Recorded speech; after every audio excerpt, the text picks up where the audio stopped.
बेपनाह मोहब्बत करते हैं। उनका आज से जो राजनीतिक सफर शुरू हो रहा है उसके लिए तहे दिल से अरविंद अकेला कल्लू जी को धन्यवाद। और मैं देश की जनता या शीर्ष नेतृत्व जो है भारतीय जनता पार्टी का अरविंद अकेला कल्लू जी को आने वाले समय में जहां से चुनाव लड़ाएगा हम सब खुल के उनके साथ हैं। कल्लू जी जिंदाबाद, कल्लू जी जिंदाबाद।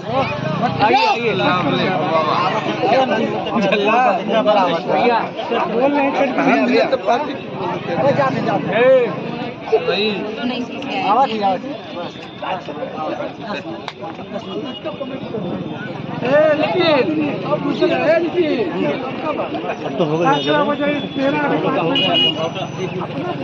उनका तो भाव बढ़ा दे।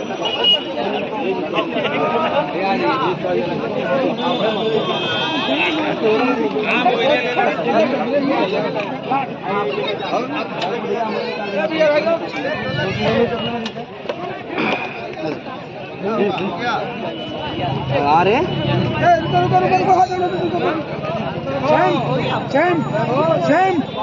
सैम मोबाइल मेरे को वीडियो भेजो।